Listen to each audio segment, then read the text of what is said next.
Hello! In development, the baby has one and only goal: to learn how to stand and walk properly.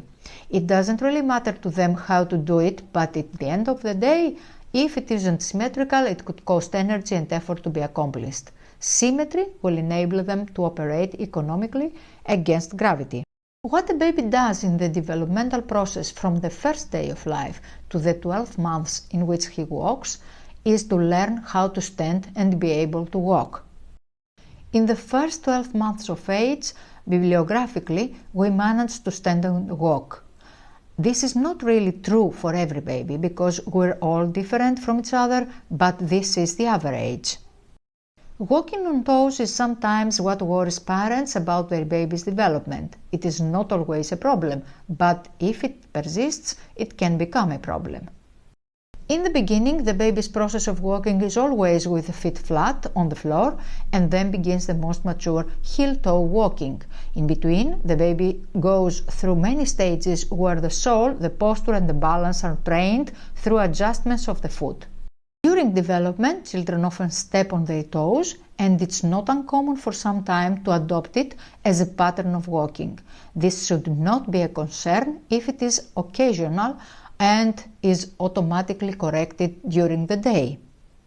What must be worrying is when it's adopted and seems to become permanent or coexist with some other pathologies such as ADHD, autism, hypotonia, prematurity, and others. In some cases, the baby has a hypotonic torso, and this could be the cause of the discoordination of the pelvis and hips, which can lead to flat feet or pronation or supination of the legs.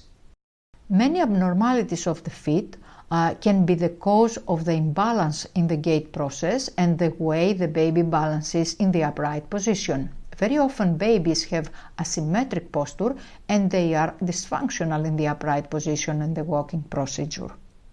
If this imbalance is not corrected by a therapist, the baby will not be able to correct it on its own.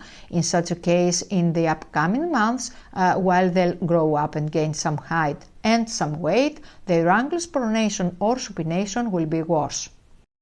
To avoid all of this, and depending on the problem every time and in every case, we plan the treatment program. Usually, on babies with deficits such as we've described, if they do physiotherapy, they will correct their malfunctions. Subsequently, if your baby is experiencing any of these deficits, it may be a good idea to see an orthopedic doctor or a pediatric physiotherapist. Thank you for watching this video.